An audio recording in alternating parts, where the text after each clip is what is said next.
Hello दोस्तों, नमस्कार। आप सभी को zoom study centre by Mukesh का कोचिंग में आप सभी का स्वागत है। आज आप सभी मेरे साथ एक ऐसे बेहतरीन टॉपिक्स पर डिस्कस करने जा रहे हैं जो कि एग्जाम के नजरिए से अत्यंत इंपॉर्टेंट है। चाहे आप सेंट्रल लेवल के एग्जाम के लिए अपने आप को तैयार कर रहे हैं, जैसे कि रेलवे हो, एसएससी हो, एनटीपीसी हो, कॉम्बाइंड हाई सेकेंडरी लेवल हो या कॉम्बाइंड ग्रेजुएट लेवल के एग्जाम हो, या कोई भी स्टेट लेवल के एग्जाम के लिए अपने आप को तैयार कर रहे हैं, या अपनी जिज्ञासा में थोड़ी बहुत वृद्धि करना चाहते हैं, तो उस नजरिए से भी आपके लिए सेशन जो है अत्यंत इंपॉर्टेंट होने जा रहा है। इससे पहले मैं आप सभी से एक नम्र निवेदन करता हूं कि आप वीडियो को स्किप करके मत देखिएगा और मेरा इस वीडियो में आप अंत तक बना लीजिएगा, ठीक है। तो समय ना गंवाते हुए मैं टॉपिक्स की ओर बढ़ना चाहूंगा और इससे पहले कहना चाहूंगा कि आप मेरे चैनल को सब्सक्राइब कर दीजिए। तो देखिए, आज का मेरा जो टॉपिक्स है, राज्यों की स्थापना। जैसे कि आप जानते हैं कि जब हमारा देश आजाद नहीं हुआ था, उन दिनों में ब्रिटिश हमारे जो क्षेत्र थे, भारत के जो क्षेत्र थे, उन क्षेत्रों को 11 प्रांतों में डिवाइड कर दिया था। मतलब 11 प्रांतों में कहने का मतलब ऐसे इलाका जिस इलाका में ब्रिटिशों का विरोध में आवाज ज्यादा होती थी, तो ब्रिटिश क्या करती है, उन प्रांतों के लिए एक तरकीब लाती है। मतलब इलेक्टेड होके लोग वहां पर क्या करेंगे, शासन करेंगे, ठीक है। तो वो प्रांत ऐसे प्रांत थे जैसे कि बिहार पकड़ के चलिए, बिहार, बंगाल, उड़ीसा, कर्नाटक, इसके बाद बम्बई, ऐसे ऐसे कुछ प्रांत थे। तो उन प्रांतों में ब्रिटिशों का जाहिर सी बात है विद्रोह ज्यादा हो रहा था। तो ब्रिटिश ये समझ चुकी थी कि अब हम पहले का जैसा भारतीयों पर शासन नहीं कर सकते हैं जिस तरह से हम पहले क्या करते थे। लेकिन सारे प्रांतों को भारतीयों के हवाले नहीं किया गया था। कुछ प्रांत ऐसे भी थे जिस प्रांत पर अभी भी ब्रिटिशों का दबदबा था। उन प्रांतों को कहा जाता था ब्रिटिश प्रांत, ठीक है। और जो 11 प्रांत थे, उन प्रांतों पर जो भी मुखिया हो या प्रधान जो शासन करेंगे, वो कैसे करेंगे, इलेक्टेड होकर आएंगे। इसके लिए चुनाव कराया गया, जिसमें 2 बड़े पार्टी प्रमुख थी। एक था मुस्लिम लीग और दूसरा था भारतीय राष्ट्रीय कांग्रेस। हालांकि मुस्लिम लीग उतना अच्छा प्रदर्शन नहीं कर पाया था, जबकि भारतीय राष्ट्रीय कांग्रेस देखा जाए, मुस्लिम लीग की तुलना में भारतीय राष्ट्रीय कांग्रेस का परफॉर्मेंस देखा जाए अत्यंत बेहतर था। अब मुस्लिम लीग का जो मुखिया थे वो थे कौन, मोहम्मद अली जिन्ना, ठीक है। अब मोहम्मद अली जिन्ना यहीं से बौखला जाते हैं और एक क्या करते हैं, जीत पर अड़ जाते हैं कि उनको एक अलग राष्ट्र चाहिए, क्योंकि समझ गए थे कि भारतीय लोग अब हमें पसंद नहीं कर रहे थे। हालांकि मोहम्मद अली जिन्ना भी एक समय में भारतीय राष्ट्रीय कांग्रेस का एक्टिव मेंबर थे, लेकिन कुछ समय के पश्चात वो एक्टिव मेंबर नहीं रहते हैं। अब हमारा देश आजाद होता है 15 अगस्त 1947 को, लेकिन हमारा संविधान नहीं बनता है। तो संविधान नहीं बनता है, मतलब संविधान बना नहीं है, तो हमारे जो देश की जो जनता है वो विभिन्न धर्म के मानने वाली थी, विभिन्न क्षेत्रों में रहने वाली थी और उनका भाषा संस्कृति अलग अलग था। तो उन सभी को एक सूत्र में बांधना यह सबसे बड़ी चुनौती था। तो ब्रिटिश जो थे एक नियम बनाए थे, इंडियन काउंसिल एक्ट 1935। इस नियम में ये साफ साफ ये उल्लेख था कि जब तक भारत का संविधान नहीं बनता है तब तक भारतीय लोग इसी नीति को मानकर चलेंगे, मतलब भारत सरकार अधिनियम 1935। तो इस नियम को मानकर ही चलना पड़ेगा, तब हमारा देश आजाद होता है 15 अगस्त 1947 को, ठीक है। लेकिन हमारा संविधान अभी तक नहीं बना है। 15 अगस्त 1947 को हमारा देश आजाद हो गया, लेकिन हमारा संविधान अभी तक नहीं बना। हमारा संविधान लागू होता है 26 जनवरी, है ना, 26 जनवरी 1950 को हमारा संविधान लागू हुआ, जो कि गणतंत्र दिवस के रूप में पालन किया जाता है, एक राष्ट्रीय उत्सव भी है। अब प्रश्न उठता था कि ब्रिटिश देखिए अपने आप में बहुत चतुर थी।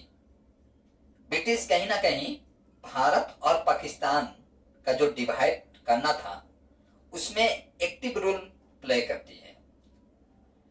जो कहा जाता है कि भारत और पाकिस्तान का जब डिवाइड किया गया था तो कोई क्षेत्र को लेकर सर्वे नहीं किया गया था, एक टेबल पर मैप रखा गया था। उन दिनों में भारत जो था अखंड भारत था, यानी बांग्लादेश, पाकिस्तान और भारत तीनों क्षेत्र मिलाकर एक भारत था। और उन दिनों में टेबल पर बैठकर और वहीं पर बैठ के एक डिसीजन लिया गया और कलम के माध्यम से ये डिवाइड कर दिया गया कि ये पाकिस्तान होगा और ये इंडिया होगा। जबकि क्षेत्र में जाकर, उस इलाके में जाकर किसी भी तरह का कोई सर्वे नहीं किया गया था। अब उसका नाम दे दिया गया LOC, लाइन ऑफ कंट्रोल। ऐसा भी देखा गया था कि उन दिनों में कुछ लोगों का घर यदि भारत में है तो खेत जो था वो पाकिस्तान में हो गया था। कुछ पाकिस्तान में जो लोग बसे हुए थे, अब पाकिस्तान में जो लोग बसे हुए थे उनका मान लीजिए खेत यदि पाकिस्तान में है तो घर का जो जमीन है वो भारत में हो गया। तो ऐसे समय में एक समझौता किया गया था। उस समझौते के तहत यह कहा गया था जिन लोगों को यदि लगता है कि वो भारत में आना चाहते हैं तो भारत में आ जाए, और जिन लोगों को लगता है कि वो पाकिस्तान में जाना चाहते हैं तो वो पाकिस्तान में चले जाए। ठीक है, इस तरह से एक समझौता हुआ था। इस समय में बहुत सारे दंगे भी हुए थे। 1947 में हिंदू मुस्लिम को लेकर एक राइट भी लगा गया था, बहुत सारे कत्लेआम भी हुए थे। अब हमारा एक नया नियम लागू होता है, वो नियम था इंडियन इंडिपेंडेंस 1947। ठीक है, इस नियम के तहत, ठीक है, भारत का राज्य का गठन किया गया था। तो जैसे कि जानते हैं भारत का राज्य का गठन करना, मैं पहले आपको बता देना चाहूंगा कि जैसे कि आज के डेट में यदि पकड़ा जाए तो भारत में राज्य का जो गठन होता है इसका अधिकार किसके पास है? संसद के पास है। मतलब संसद किस राज्य को खंडित करना है और किस राज्य को जोड़ना है, ये जिम्मेदारी कौन निभाता है? संसद। ठीक है, जैसे कि आपका हमारा संविधान में आर्टिकल 2 ये बताता है कि कोई भी विदेशी राष्ट्र या विदेशी क्षेत्र को भारत चाहे उसमें मिला सकता है। हमारा संविधान में ऑलरेडी पहले से ये मेंशन है। जैसे कि उदाहरण के तौर पर पकड़ के चलिए, जैसे कि मान लीजिए अभी तिब्बत जो है अभी चाइना का अधीन में है, लेकिन कल तिब्बत के लोग बोले कि नहीं, हम चाइना के साथ नहीं रहना चाहते हैं, हम आपका भारत में शामिल होना चाहें, भारत में विलय करना चाहते हैं, तो भारत उसको शामिल कर सकता है जनमत संग्रह के माध्यम से। जनमत संग्रह ये होता है कि एक ऐसा वोटिंग होता है, जैसे कि मान लीजिए भारत और चाइना दो के बीच में यदि इस क्षेत्र को लेकर, तिब्बत को लेकर कॉन्फ्लिक्ट आ जाए तो वहां के लोगों को जनमत संग्रह का एक ऑप्शन दिया जाता है, जो कि अपने इच्छा अनुसार वोटिंग करते हैं कि उनको कहाँ रहना है, चाइना में रहना है या भारत में रहना है। इसमें जो विजय होगा वही फैसला माना, माने जनता का फैसला, तो जनमत संग्रह कहते हैं। इसके तहत ही जो सिक्किम जो है, सिक्किम को भारत में शामिल किया गया था। ठीक है, मैं आगे बताऊंगा सिक्किम को कब शामिल किया गया था। तो सिक्किम को भारत में शामिल किया गया, जबकि सिक्किम क्या था? एक फ्रीडम स्टेट था, यानी कंट्री था, स्वायत्त शासन था, उसका अपना एक शासन था। तो भारत में शामिल किया गया किसके आधार पर? आर्टिकल 2 के तहत। और आर्टिकल 3 देखिए, अनुच्छेद 3 यह कहता है कि संसद चाहे किसी भी राज्य को 2 भागों में डिवाइड कर सकता है। वहां के राज्य का मुख्यमंत्री से परमिशन लेने का कोई आवश्यकता नहीं है। अब भारत आजाद हो गया, संसद, हमारा संविधान भी लागू हो गया। तो संविधान लागू होने के पश्चात उन दिनों में देखा जाए तो हमारे भारत का जो प्रथम होम मिनिस्टर थे सरदार वल्लभ भाई पटेल, उन्होंने बहुत इंपॉर्टेंट रोल प्ले किया था। क्या इंपॉर्टेंट रोल प्ले किया था? कि उन दिनों में जो भारत जो था लगभग 365 है ना भागों में डिवाइड था। कितना? 365, 365 भागों में डिवाइड था। कैसे डिवाइड था? कुछ देसी रियासत थे। देसी रियासत मतलब वहां के प्रधान जो देसी राजा हुआ करते थे, जैसे कि मान लीजिए उनके पास कुछ क्षेत्र होता था, उनके पास अपना एक सेना होता था, कुछ घोड़े होते थे, कुछ मान लीजिए हाथी होते थे, कुछ धन होता था, कुछ सपोर्ट भी होता था। उस आधार पर वो अपने आप को राजा घोषित करते थे और वो अपना एक प्रांत अनाउंस कर देते थे कि ये मेरा प्रांत है। इस हिसाब से देखा जाए तो देसी राजा, छोटे छोटे जो राजा थे, वो आपस में मतभेद था, उनके बीच में मिलना नहीं चाहते थे। तो देश आजाद होने के पश्चात आपका सरदार वल्लभ भाई पटेल, जो कि होम मिनिस्टर होते हैं, पुलिसों का प्रधान होते हैं, होम मिनिस्टर, जितना भी पुलिस होता है वो होम मिनिस्टर के अंदर में आते हैं। तो सारे छोटे छोटे प्रांतों के राजाओं से मिलकर मीटिंग करते हैं, उनको समझाते हैं कि आप लोग भारत में शामिल हो जाइए। सभी लोग समझ जाते हैं, लेकिन 3 ऐसे प्रांत आते हैं जो कि शामिल नहीं होना चाहते हैं। एक आपका जूनागढ़, ठीक है, और हैदराबाद और सौराष्ट्र। जूनागढ़ आपका जम्मू कश्मीर, ठीक है, जूनागढ़, हैदराबाद, ठीक है, और दूसरा था आपका सौराष्ट्र। ये 3 शामिल नहीं होना चाहते थे। सबसे जूनागढ़ हैदराबाद लास्ट में तो बाय फोर्स मिला लिया जाता है, लेकिन हैदराबाद की जो कहानी सुनेंगे वो थोड़ा इंटरेस्टिंग है। हैदराबाद का जो प्रधान होते हैं उनको सरदार वल्लभ भाई पटेल समझाते हैं कि देखिए, आपके जो पिताश्री हैं वो मेरे मित्र हैं, उस हिसाब से मैं आपका चाचा हुआ, यानी पिता के जैसा समान मान सकते हैं।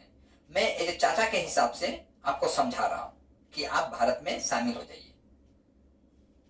लेकिन वो शामिल होना नहीं चाहते थे। जैसे कि मान लीजिए पूरा भारत का मैप अगर पकड़ लेंगे आप, यदि ये पूरा भारत का मैप पकड़ लीजिए आप, मैं समझाने के लिए सिर्फ बोल रहा हूं, ठीक है, तो उसमें से एक हैदराबाद जो है, छोटा सा प्रांत था, वो बोलता है कि मैं भारत में शामिल नहीं हूं। अब जरा सोच के देखिए, पूरी तरह भारत कहलाएगा और एक बीच में क्या पाकिस्तान होगा? ऐसा तो संभव नहीं है, जाहिर सी बात है। लेकिन हैदराबाद का इरादा कुछ ऐसा ही था कि मैं स्वायत्त रहूंगा, मैं अपना शासन चलाऊंगा।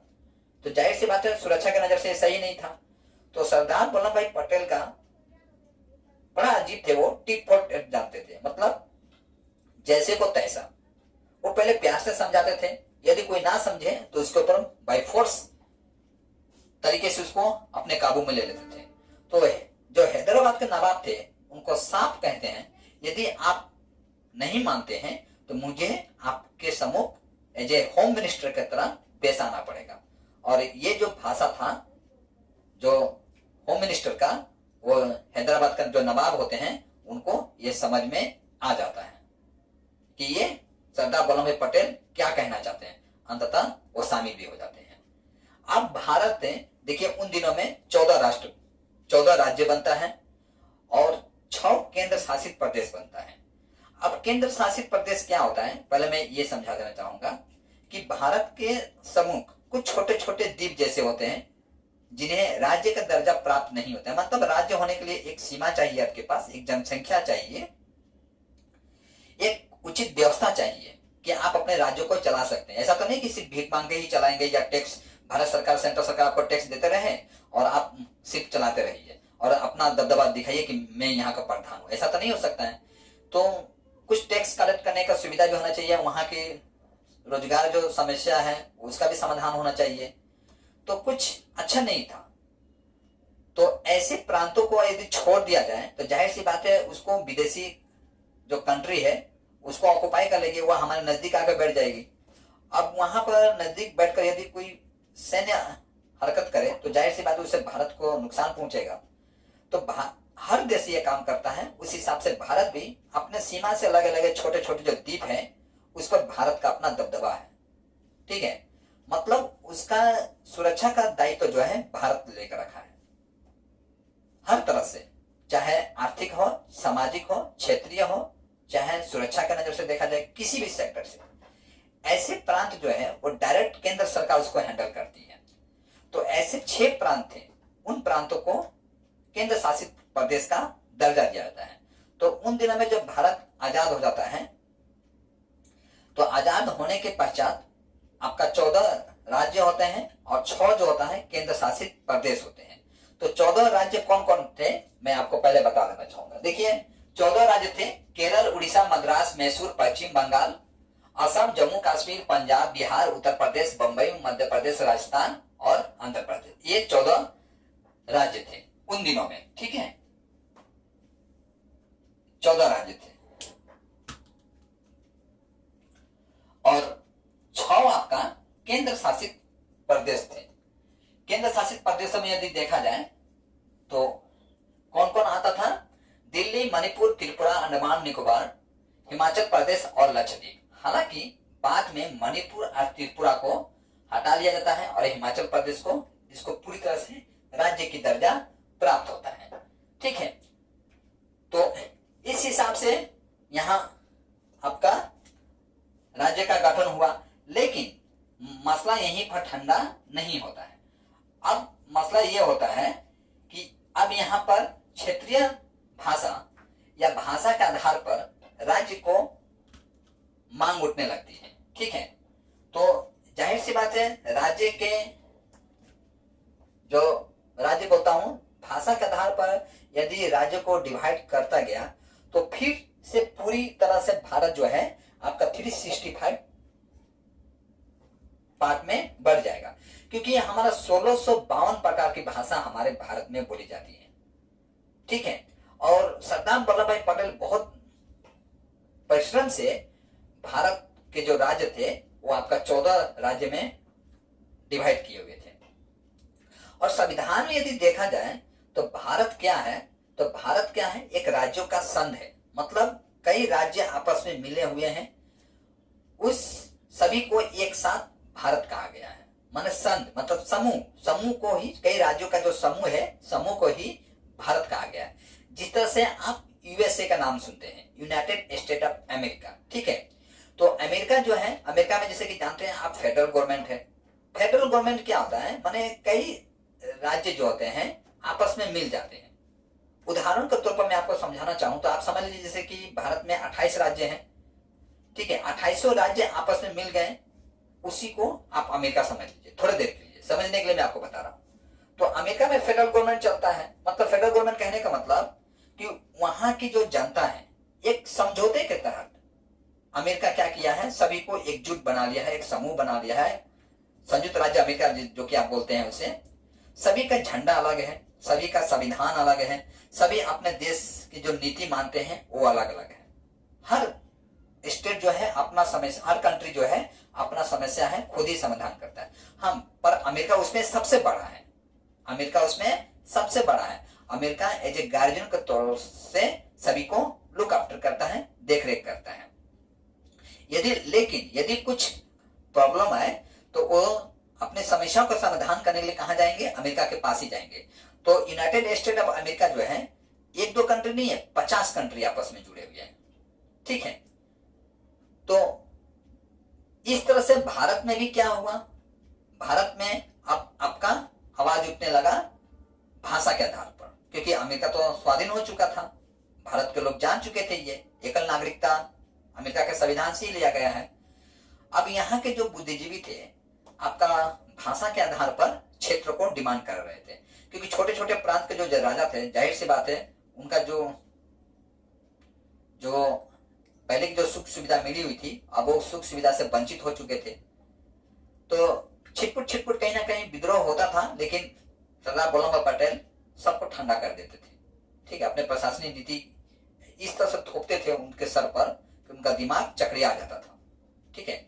इसलिए सरदार वल्लभ भाई पटेल को जितना तारीफ किया जाए उतना ही कम होगा। यदि सरदार वल्लभ भाई पटेल नहीं होते तो आज वर्तमान में जैसे कि कोई मान लीजिए, उदाहरण के तौर पर बता रहा हूं, कोई व्यक्ति यदि मणिपुर से मान लीजिए दिल्ली जा रहा है, तो मणिपुर से दिल्ली जाता तो मणिपुर से नागालैंड आता, नागालैंड से आसाम में जाता, आसाम से बंगाल में जाता, बंगाल से बिहार में जाता, बिहार से यूपी में जाता, यूपी से दिल्ली में जाता, और दिल्ली में जाके अपने रिश्तेदारों को कहता कि मैं 5-6 देश से भ्रमण करके आया हूं, ये देखिए मेरा वीजा, पासपोर्ट, है ना, मतलब हर जगह उसका वीजा पासपोर्ट चेक होता, परमिशन लेना पड़ता, ठीक है, इस तरह से कंडीशन होता। लेकिन आज भारत एक संघ है जिसके कारण से मणिपुर से कोई आदमी बैठता तो सीधा दिल्ली तक पहुंच जाता है। तो सोच सकते हैं कितना बड़ा काम किए थे सरदार वल्लभ भाई पटेल। अब देखिए क्षेत्रीय भाषा के आधार पर जब डिमांड उठता है कि मैंने भाषा को के आधार पर राज्य का डिवाइड करना चाहिए, तो पहला जो एक आयोग बनाया जाता है उसको एसके धर आयोग कहते हैं, ठीक है, क्या कहते हैं, एसके धर आयोग। तो एसके धर जो आयोग होता है ये मानता है कि नहीं, भाषा के आधार पर जो एसके धर आयोग, ठीक है, तो एसके धर जो आयोग है, एक व्यक्ति का नाम है, एसके धर आयोग जो थे इलाहाबाद हाई कोर्ट के जज थे, उन्हीं के देखरेख में एक आयोग का गठन किया गया था। तो ये मानते हैं कि भाषा के आधार पर यदि हम राज्य को बांटते चले जाएंगे तो क्या होगा, आपस में पुनः मतभेद होने लगेगा। आज ये भाषा के लोग अपने राज्य की डिमांड करेंगे, कल वो भाषा के लोग अपने राज्य की डिमांड करेंगे, इस तरह से भारत कई खंडों में पुनः डिवाइड हो जाएगा, ठीक है। तो ये मानते कि ये सही नहीं है, तो इसको ये सफा कर देते हैं, ये सही नहीं है। दूसरा, फिर एक आयोग का गठन होता है, ठीक है। अब ये होता है आयोग कब, दिसंबर महीना में, ठीक है, ये भी 1948 ही था, ये भी 1948 था, और दिसंबर का पुनः 1948 में एक और आयोग का गठन होता है, ठीक है, वो होता है जेबीपी आयोग। इस जेबीपी देखते हैं, यहाँ जेबीपी देखते हैं, यहाँ 3 व्यक्तियों का नाम है। पहला जे से जवाहरलाल नेहरू, बी से वल्लभ भाई पटेल और पी से पट्टाभी सीतारामैया, ठीक है। तीनों व्यक्ति जो थे कानून के जानकार थे, कानून का अच्छा खासा इनके पास ज्ञान था, इसलिए इनके देखरेख में ही इस आयोग का गठन किया था। लेकिन ये भी मानते कि नहीं, ये सही नहीं है, ठीक है, भाषा के आधार पर गठन नहीं होना चाहिए राज्य को। अब फिर तीसरा आयोग बनता है, उसको हम लोग बोलते हैं राज्य पुनर्गठन आयोग। राज्य पुनर्गठन जो आयोग होते हैं उसमें फजल अली अध्यक्ष होते हैं।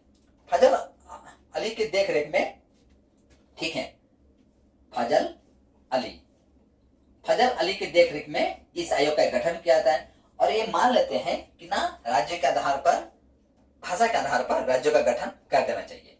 अब क्या होता है, अब डिमांड उठने लगता है कि भैया अब हमें राज्य चाहिए अलग। तो पहला यदि कोई आवाज उठता है तो आंध्र प्रदेश में एक इलाका था तेलंगाना, ठीक है, तो तेलंगाना का आवाज उठता है, ठीक है। पहला परीक्षा में यहां से पूछा जाता है कि भाषा के आधार पर सर्वप्रथम किस राज्य की स्थापना हुआ था, तो आपका आंसर होगा तेलंगाना होगा, ठीक है, जो कि 1953 ईस्वी में हुआ था। वहां के जो लीडर थे वो लीडर थे रामानाजू, ठीक है, लीडर का नाम था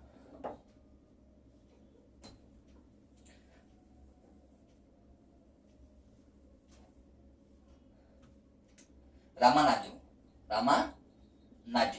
ये लीडर थे। ये क्या करते हैं, भूख हड़ताल पर बैठ जाते हैं, ठीक है। हालांकि इनका डेथ भी हो जाता है, और जब डेथ हो जाता है तो ये डिमांड और भी तेज हो जाता है, आम जनता विद्रोह करने लगती है वहां की।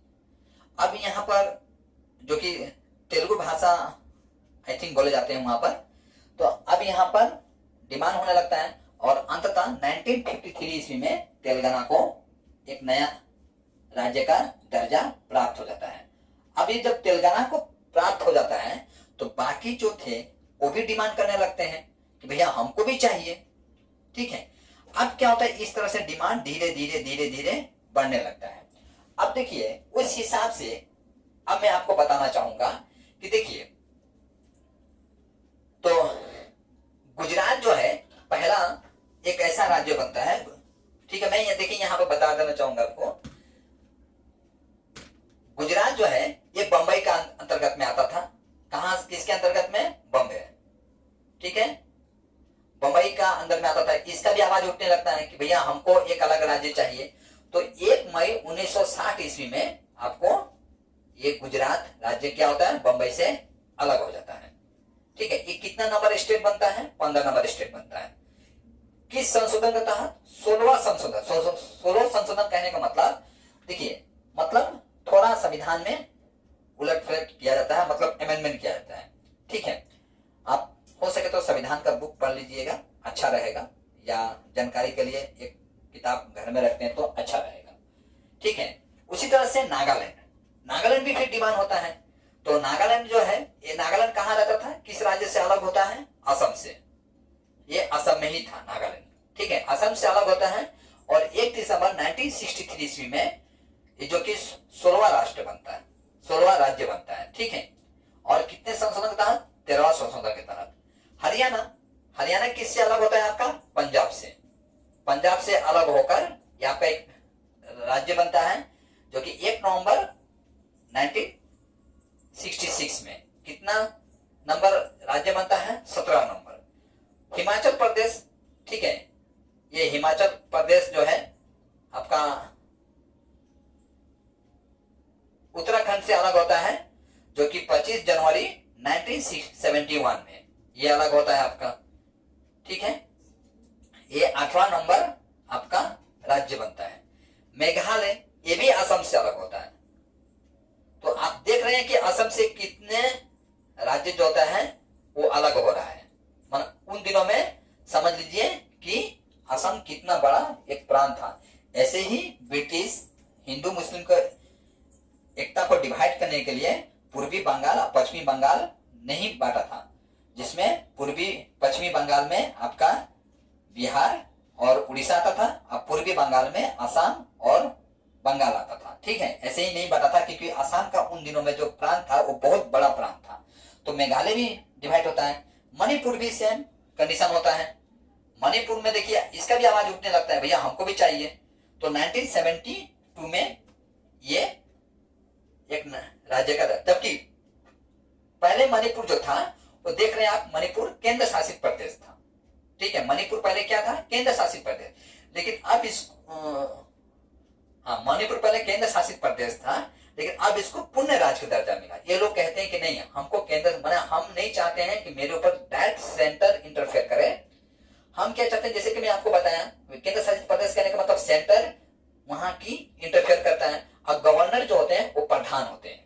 ठीक है, वहां केंद्र शासित प्रदेश में गवर्नर ही लुक आफ्टर करते हैं, मतलब राष्ट्रपति का एक रिप्रेजेंटेटिव उम्मीदवार वहां पर प्रेजेंट रहता है, उसको देख रेख करता है। तो मणिपुर देखा कि भैया हम तो कुछ भी काम करना चाहते हैं तो हमको सेंटर से परमिशन लेना पड़ता है, तो क्यों ना एक हमारा स्वायत्त शासन हो।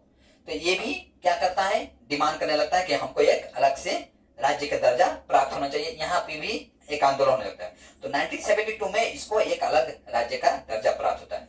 त्रिपुरा फिर देखते हैं, त्रिपुरा क्यों छोड़े, त्रिपुरा भी फिर आवाज उठाने लगता है, और त्रिपुरा भी 1972 में एक अलग राज्य का दर्जा प्राप्त होता है। और जैसे कि मैं बताया, देखिए मणिपुर तो हो ही गया, आपका त्रिपुरा भी हो गया, और आपका हिमाचल प्रदेश भी हो गया, जो कि ये तीनों क्या थे, केंद्र शासित प्रदेश के अंतर्गत आते थे। अब इनको पुण्य राज्य का दर्जा प्राप्त हो गया। अब मैं जो बोला आपको सिक्किम का बात, उस टाइम में स्टार्टिंग में मैं आपको कहा था कि आर्टिकल 2 के तहत कोई भी जो विदेशी क्षेत्र है उस क्षेत्र को यदि भारत चाहे तो वो उसको अपना सकता है। ठीक है, यदि वहां के जनता चाहते हैं तब, बाय फोर्स नहीं, अटैक नहीं करके। ठीक है, तो घटना क्या था, सिक्किम जहां सिक्किम था, तो सिक्किम, जैसे कि आप जानते हैं कि भारत का यदि मैप देखेंगे आप, तो देखिए मैं भारत का मैप, अगर मान लीजिए मैं गलत बना रहा हूं तो इसको आप लोग सही समझने का प्रयास कीजिएगा। मैंने मेरे तरफ से सही नहीं, आप लोग खुद बना लीजिएगा। जस्ट मैं आपको समझाने के लिए कह रहा हूं। ये जो प्रांत है ये सिक्किम है, ऊपर वाला प्रांत। तो सिक्किम छोटा सा जगह था, और इसके ऊपर एक बड़ा सा एक कौन है, देश है, उसका नाम था चाइना। तो चाइना तो ऑलरेडी पहले से ही तिब्बत को हड़प रहा था, क्योंकि चाइना, आज भी जानते हैं, चाइना दिन प्रतिदिन अपने सीमा का विस्तार करते आ रहा है।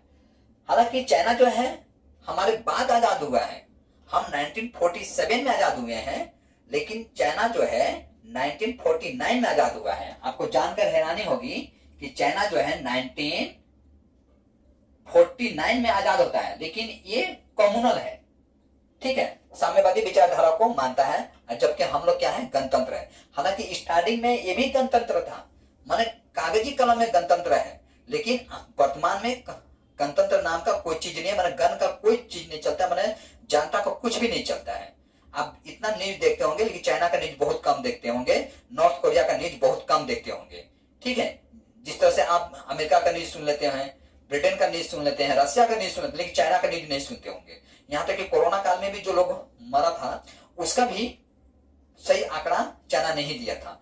गलवान घाटी में हमारे जो वीर जवान जो शहीद हुए थे, तो उन जवानों का कितना हमारे जवान शहीद हुए थे, भारत सरकार खुलेआम उसका स्टेटमेंट देती थी, लेकिन चाइना आज तक स्वीकार नहीं किया है कि इसका ठीक इतने ही लोग, मेरा इतने लोग ही मारे गए। हालांकि भारत सरकार की तरफ से कहा जाता है कि 43 हम चाइनीज सोल्जर को, चिंग चांचुंग को पीटे हैं।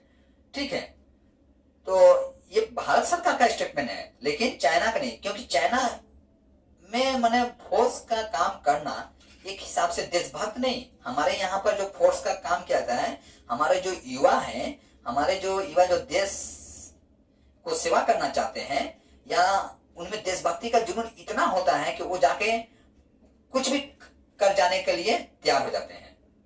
ठीक है, अपने मैंने देशभक्ति की भावना हमारे अंदर में बहुत ज्यादा होता है। ऐसा पर मैं ऐसा नहीं कहता हूं कि वहां पर देशभक्ति नहीं है, होंगे कुछ कुछ होंगे, पर वहां पर ज्यादा फोर्स किया जाता है। वहां पर सेना में आपका मैंने सेना में सर्विस करना एक हिसाब से मैंने दंड से कम मत समझिए, क्योंकि सरकार का हर सिस्टम को मानना पड़ता है। वो लोग इतना एक्टिव नहीं हो पाते, जैसे कि हम लोग फेसबुक में, इंस्टाग्राम में ये वो हम लोग कर लेते हैं। चाइना में वो भी नहीं है। जैसे कि आप गूगल चलाते हैं, चाइना में गूगल का परमिशन नहीं है। गूगल की तरह ही उसका एक अपना एप्स है जो चाइना ही हैंडल करता है उसको।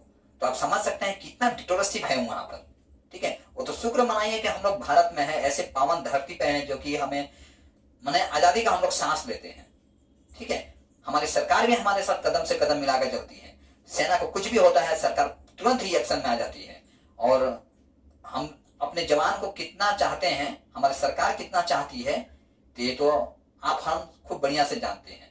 जैसे कि सर्जिकल स्ट्राइक आप समझ सकते हैं मोदी जी का कैसा स्ट्राइक था। माने वो स्ट्राइक ऐसा था कि सैनिकों पर तो पहले पाकिस्तान मोदी जी को लाइटली समझकर उनके ऊपर अटैक कर दिया था, सेना के ऊपर में। पर मोदी जी क्या किए थे, जिस दिन हमारे सेना का जवान का श्राद्ध था, उसी दिन सुबह में सर्जिकल स्ट्राइक करा दिए थे। और ये हमारे 18 जवान यहाँ पर शहीद हुए थे। लगभग 350 वहां की लोगों को भून कर आ गया था हमारा जेट फाइटर। ठीक है, तो हमें नाज होना चाहिए अपने देश पर और साथ में अपनी सरकार पर भी। मैं तो प्राउड फील करता हूं कि ऐसे देश में मैं जन्म लिया हूं। हमें अगला जन्म यदि मिले तो हमको भारत में ही मिले, हमें अमेरिका ब्रिटेन कहीं नहीं जाना है। खैर, तो चाइना देख रहे हैं कि चाइना क्या कर रहा था, छोटे छोटे प्रांतों को ऑक्युपाई कर रहा था। अब सिक्किम जो है, सिक्किम छोटा सा इलाका था, उसका मानता हूं वहां का मुखिया जो था एक स्वायत्त शासन चला रहा था, जो भी वहां राजा थे। सिक्किम को डर हो जाता है और सिक्किम क्या करता है, आपका भारत के साथ विलय नीति पर संधि करता है कि भैया हमको आप अपने तरफ रख लीजिए, हमारे सुरक्षा का दायित्व जो है आपके ऊपर है। हम कभी भी भविष्य में ऐसी कुछ भी आवाज नहीं उठाएंगे आपसे अलग होने का। हमारे जो संविधान है, उस संविधान में आर्टिकल 2 तो कहता है कि हम किसी भी प्रांत को, विदेशी प्रांत को, यदि वो अपनी इच्छा से हमारे यहाँ शामिल होना चाहते हैं तो हम उनको शामिल कर सकते हैं। ठीक है, तो और सिक्किम हमारे यहाँ जुड़ जाता है। ठीक है, तो अब देखिए, अब चंडीगढ़ जो है किससे अलग होता है, चंडीगढ़ जो है पंजाब से अलग होता है। ठीक है, चंडीगढ़ पंजाब से अलग हो गया। तो कब होता है, 1966 में। ठीक है, अच्छा, ये आपका चंडीगढ़ अलग हो गया। अब देखिए यहां से, अब आपको हम कुछ, सॉरी चंडीगढ़ में अभी नहीं बताऊंगा, एक केंद्र शासित प्रदेश है, थोड़ा मिस्टेक हुआ हमको। अब हम चलते हैं अरुणाचल प्रदेश। अरुणाचल प्रदेश देखिए क्या होता है, 20 फरवरी 1987 में ये भी अलग होता है। ठीक है, ये भी एक अपना डिमांड करता है, ये भी असम के अंदर में आता था। अरुणाचल प्रदेश भी असम के अंदर में आता था, याद रखिएगा। अब जानते हैं कि क्षेत्र के हिसाब से देखा जाए तो अरुणाचल प्रदेश का जो जनसंख्या देखा जाए, मतलब डेंसिटी के हिसाब से, तो सबसे कम यदि कोई लोग कहीं रहते हैं वो कहाँ है, अरुणाचल प्रदेश। यहीं से सबसे कम जनसंख्या देखा जाए तो अरुणाचल प्रदेश में है। इसीलिए चीन क्या करता है, अरुणाचल प्रदेश के कुछ कुछ प्रांत जो है है ना। कुछ कुछ प्रांतों को चाइनीज नाम से बुलाता है, मतलब ये दिखाता है कि ये इलाका मेरा है, ठीक है। पर सरकार जो है चौकन्ना है, ठीक है। यही यही कारण था कि अब G20 का जो मीटिंग हुआ था ना, तो एक मीटिंग माने ऐसे माने फाइनल मीटिंग नहीं, टेम्पोररी जो मीटिंग था वो अरुणाचल में जाकर करा दिया था भारत सरकार ने, ठीक है।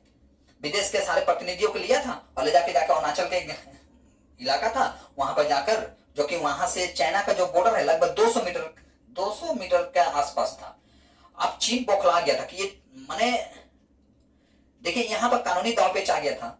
चीन बोलता था कि ये इलाका मेरा है और भारत ने जाकर वहां अपना मीटिंग करा दिया था। G20 जो बैठक हुआ था, तो जैसे कि जानते हैं G20 में चाइना साथ ने मीटिंग अटेंड नहीं किया था। आई थिंक अगर मैं गलत हूं तो आप थोड़ा गूगल करके देख लीजिएगा यहाँ पर, ठीक है।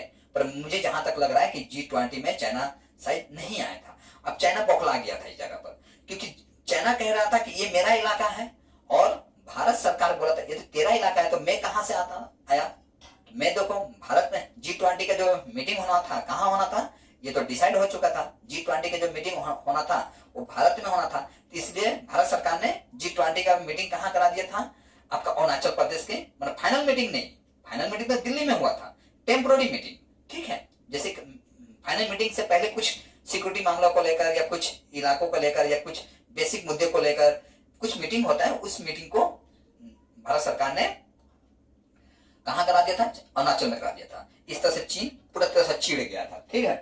तो अरुणाचल प्रदेश जो है, अभी देखिए भारत सरकार जो है और अरुणाचल प्रदेश का जितना भी रूट है, रूट को बहुत डेवलप कर रहा है भारत सरकार। अब इसमें भी चाइना बौखला गया है। चाइना का कहना है कि ये मेरा इलाका है, तुम यहाँ पर रूट क्यों बना रहे हो। भारत बोलता है मेरा इलाका है, मैं अपना इलाका में रूट बना रहा हूँ, मैंने अपना ट्रांसपोर्ट कम्युनिकेशन सिस्टम जो है मैं डेवलप कर रहा हूँ, इससे तुम्हें क्या आपत्ति है। मैं अपने किचन रूम में जाऊं यहाँ, या बेडरूम में बैठूं, यहाँ मंदिर में जाकर अपना बैठूं, इससे तुम्हारा क्या प्रॉब्लम है, ये मेरा इलाका है। क्योंकि चाइना नहीं चाहता है कि वहां का ट्रांसपोर्ट कम्युनिकेशन सिस्टम जो है डेवलप हो, क्योंकि वहां जितना ट्रांसपोर्ट सिस्टम जितना डेवलप होगा, हमारे सोल्जर वहां पर तुरंत ही पहुंच जाएंगे। आप जानते हैं आपका एक ब्रिज भी बना था, जो कि आपका भूपेन हजारिका ब्रिज, ठीक है। भूपेन हजारिका ब्रिज जो है, जो कि हालांकि उसका न्यू अटल बिहारी वाजपेयी रखे थे, पर कंप्लीट होता है आपका नरेंद्र मोदी के समय में, ठीक है। वो ब्रिज भी जो है आपका लगभग जो 21 किलोमीटर था, 21 किलोमीटर को जो डिस्टेंस होता है वो 9 किलोमीटर या 6 किलोमीटर में ऐसा कुछ आ जाता है। इससे भी चाइना बौखला गया था जब वो ब्रिज बन रहा था, माने टनल है एक प्रकार का, ठीक है। तो अरुणाचल प्रदेश को डेवलप करना हमारे देश की सुरक्षा के नजरिए से देखा जाए वो अत्यंत आवश्यक है। मणिपुर को भी, ठीक है। उस तरह से मिजोरम के देखिए, मिजोरम क्या होता है आपका 20 फरवरी 1987 में ये भी क्या होता है, अलग होता है। ये कितना नंबर देश बनता है आपका, राज्य बनता है 23वां नंबर।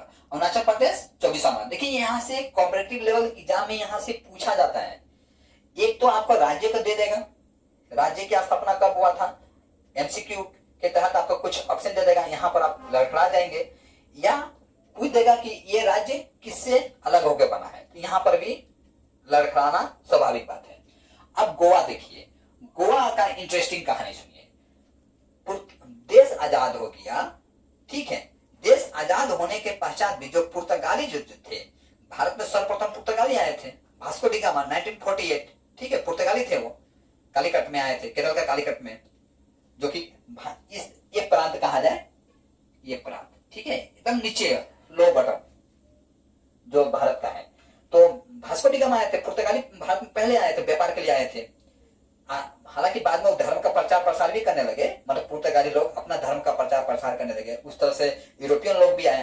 भारत में जो भी लोग आए, हम लोग तो अतिथि देवो भव समझ के उनका आदर संस्कार किया, लेकिन वो लोग हमारे ऊपर खंजर ही भोगते गए, ठीक है। ब्रिटिश भी सेम था, ब्रिटिश भी आया पहले व्यापार करने के लिए, लेकिन बाद में क्या करता है, क्रिश्चियन मिशनरी को भारत में भेजता है कि जाओ क्रिश्चियन धर्म का प्रचार प्रसार करो, ठीक है। पहले तो व्यापार करने आता है कि भैया हमारा सामान खरीद लो, हमारा मसाला खरीद लो। मसाला की बिजनेस था ना, ईस्ट इंडिया कंपनी 1600 ईस्वी में आता है, मसाला के बिजनेस के तौर पर आता है भारत में। लेकिन आस्ते आस्ते वो अपना एडमिनिस्ट्रेशन को इतना स्ट्रॉन्ग करता है कि हमें ही गुलाम बना देता है, ठीक है। खैर उसमें कभी मैं दूसरे सेशन में डिस्कस कर लूंगा। ठीक है, तो गोवा का देखिए 19 गोवा जो भारत आजाद हो चुका था तो जाहिर सी बात है सभी को जाना था वहां से, तो पुर्तगाली लोग जाने का नाम नहीं लेते थे। ठीक है, पुर्तगाली कहना था पुर्तगाली को हम लोग यहीं पर रहेंगे भैया, एक प्रांत में हम लोग रहेंगे। ठीक है, तो पुर्तगाली 1962 में देखिए यहाँ पर मुखिया कौन है आप समझ सकते हैं, होम मिनिस्टर कौन है, सरदार वल्लभ भाई पटेल।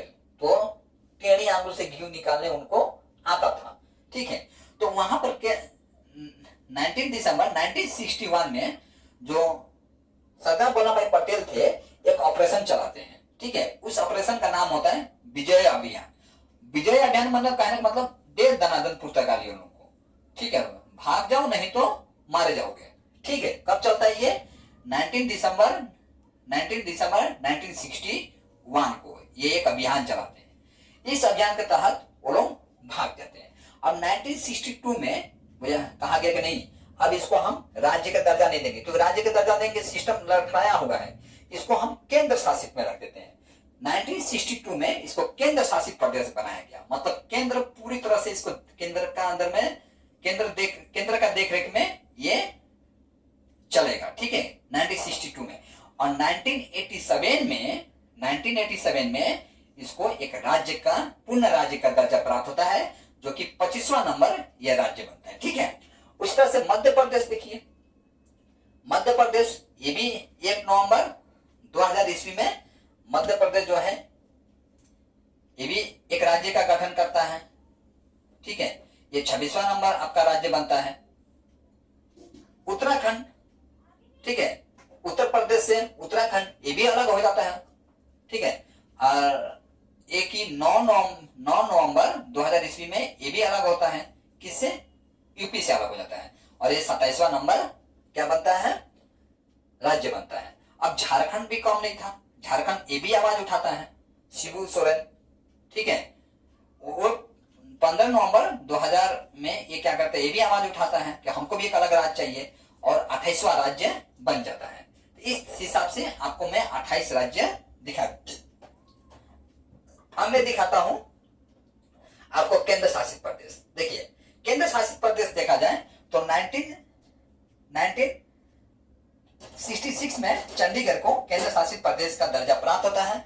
अब 20 जनवरी 2020 को दादर नगर हवेली और दमन दीप दोनों को मिला दिया था। पहले क्या था, ये अलग अलग था, लेकिन 20 जनवरी, ठीक है, 20 जनवरी 2020 को दादर और नगर हवेली को दोनों को मिला दिया था, प्लस कर दिया जाता है, और इस दोनों को केंद्र शासित प्रदेश के अंतर्गत में रख दिया जाता है। और 1962 में पांडिचेरी को भी केंद्र शासित प्रदेश के अंतर्गत में रख देता है। और 31 अक्टूबर 2019 में जम्मू कश्मीर और लद्दाख, ठीक है, जैसे कि आप जानते हैं जम्मू कश्मीर और लद्दाख जो था ये आपका एक विशेष राज्य का दर्जा इसे प्राप्त था। क्या राज्य का दर्जा प्राप्त था, विशेष राज्य का दर्जा, मतलब आर्टिकल 370 के तहत। यहाँ के राजा थे राजा हरि सिंह, ठीक है, हरि सिंह। इसके लिए मैं हमको अलग से सेशन कराना पड़ेगा। 2019 में जम्मू कश्मीर और लद्दाख को क्या कर दिया गया, केंद्र शासित प्रदेश बना दिया गया, ठीक है, दोनों को। और आर्टिकल 370 को उठा दिया। जानते हैं आर्टिकल 370 इतना घटिया था आर्टिकल ये, कि इस आर्टिकल के तहत वो लोग भारत का झंडा यदि नहीं भी उठाते थे, मतलब नहीं फहराएंगे, तो उनको देशद्रोही का संज्ञा नहीं दिया जाता था। कुछ ऐसे भी थे जो देशभक्त थे वहां पर, लेकिन उन लोगों को दबा दिया जाता था। जाहिर सी बात है आतंकवाद का जो खौफ था उससे उनको भी डरना था, क्योंकि उनका भी घर परिवार था, तो वो भी बेचारे डर जाते थे, क्योंकि उनको ऐसा कानूनी अधिकार था, ठीक है। ऐसे के ऊपर में आप देखेंगे दी कश्मीर फाइल एक फिल्म भी है, ठीक है, दी कश्मीर फाइल, आप फिल्म को देख लीजिएगा। मोटा मोटी आर्टिकल 370 क्या होता है, वहां का टेररिस्ट किस तरह से अपने धर्म को प्रचार प्रसार करने के लिए रणनीति को अपनाते हैं, वहां आपको थोड़ा बहुत ज्ञान मिल जाएगा, थोड़ी बहुत, दी कश्मीर फाइल, ठीक है। तो आर्टिकल 370 उड़ जाता है, और केंद्र सरकार जानती है कि इसको मैं एक राज्य का दर्जा दूंगा तो पुनः फिर किसी से मिल जाएगा और उल्टा फुल्टा कार्य करेगा, ठीक है। इसलिए हम इसको स्टेट का दर्जा ना देकर इसको केंद्र शासित प्रदेश का दर्जा दिया था। तो 2019 में जम्मू कश्मीर और लद्दाख को केंद्र शासित प्रदेश का दर्जा प्राप्त होता है। और अंडमान निकोबार ये भी आपका केंद्र शासित प्रदेश माना गया है और लक्षद्वीप को भी केंद्र शासित प्रदेश माना गया है। तो आज का क्लास मैं यहीं पर समाप्त करता हूं। वीडियो कैसा लगा आप कमेंट बॉक्स में जरूर बताइएगा हमें, और हमें आप सपोर्ट कीजिए। आप देखिए, लाइक कीजिए, कमेंट कीजिए, क्योंकि आपके लाइक कमेंट से हमें कुछ प्राप्त नहीं होता है, बल्कि हम मोटिवेट होते हैं कि हमारे वीडियो को इतने लोग देख रहे हैं। कहीं ना कहीं हम पॉजिटिव एनर्जी हमारे अंदर आती है, और इस तरह से मैं विभिन्न टॉपिक्स को पर, चाहे पॉलिटी हो, इकोनॉमिक्स हो, ज्योग्राफी हो, हालांकि मैं अभी ज्यादातर आपको पॉलिटी और हिस्ट्री पढ़ा रहा हूँ। वो समय भी आएगा जो मैं इकोनॉमिक्स लेके आऊंगा आपके समूह मैं, ग्रामर भी लेके आऊंगा, हिंदी ग्रामर। हालांकि कुछ बच्चे हमें भले कमेंट बॉक्स में नहीं कहते हैं, लेकिन हमें फोन करके हमें बोलते हैं कि सर ग्रामर पढ़ाइए। मैं आपके डिमांड को मैं रखा हूँ, ऐसी बात नहीं है, पर मैं चाहता हूँ कि कुछ ज्योग्राफी, पॉलिटी, हिस्ट्री कुछ बना लूँ ज्यादा, इसके बाद मैं ग्रामर की तरफ टर्न करूंगा। और आपकी इच्छाओं को मैं पूरी ध्यान रखा हूँ, ऐसी बात नहीं है। तो आज की क्लास में यही समाप्त करता हूँ। यदि आपको लगता है थोड़ी बहुत मैं मेहनत किया हूँ या थोड़ी बहुत आपको जिज्ञासा प्राप्त हुई है, तो मेरा इस वीडियो को अपने मित्र मंडलियों में शेयर कीजिए। और कुछ कमियां यदि आपको लगता है या कुछ इन्फॉर्मेशन आपके पास है, तो बेझिझक आप इसमें कमेंट भी कीजिएगा। ठीक है, तो आज की क्लास में यही समाप्त करता हूँ। जय हिंद।